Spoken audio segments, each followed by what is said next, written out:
Hey, what's up guys? Welcome to another episode of the Manly Garage. I've got another quick tip for diagnosing your vehicle that's going to save you a bit of time. What I've got here is a digital multimeter. We're going to be checking fuses today, and you'll notice that I've got it set up to continuity with sound. So there's actually, you can actually hear the beep there. There's continuity only, continuity with sound, continuity only, continuity with sound. So when it's on continuity with sound, I'm going to set this off to the side because I don't actually need to look at it. You can take your probes, touch them together.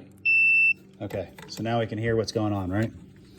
Now we're going to check our fuses as quickly as possible. Pardon my filthy hands, been working on this thing way too long.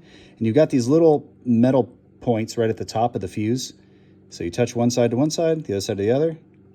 Fuse is good. Fuse is good. Fuse is good. Oh no, don't do that. Alrighty. Adjust my camera here real quick. Be more cautious about touching things. Anyways, I don't remember where I started, so I'm just gonna start over one more time. So we just start at the poles, and I go through methodically, and I check one at a time. I just wait to hear the beep. Good. Good. Good. Good.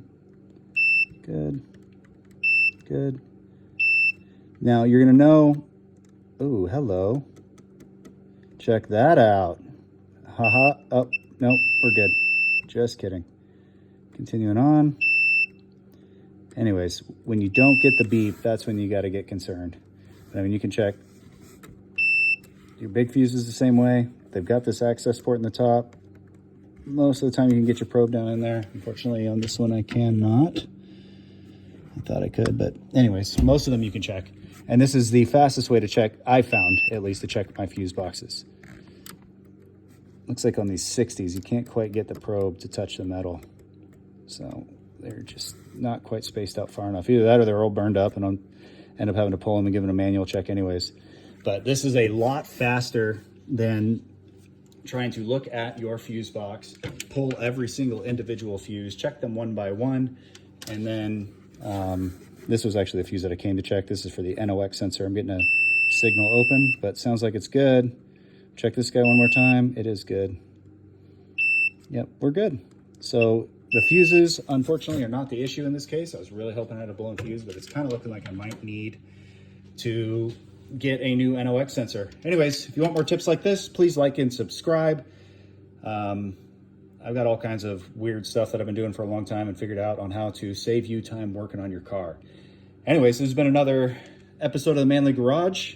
Thank you so very much for tuning in. And if you guys have any suggestions or questions about how to work on these German vehicles, I am more than happy to answer them. Please put them in the comments below. Also, more than happy to do VCDS modifications. If there's one that you would like to see done before you do it, it can be a little intimidating, I get it, but more than happy to show you what's going on.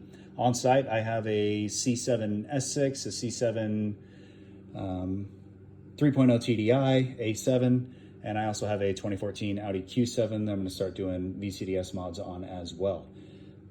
All right, guys, have a great day, and I hope this helps you work on your cars a little bit faster than you did before. Take her easy. Manly Garage out.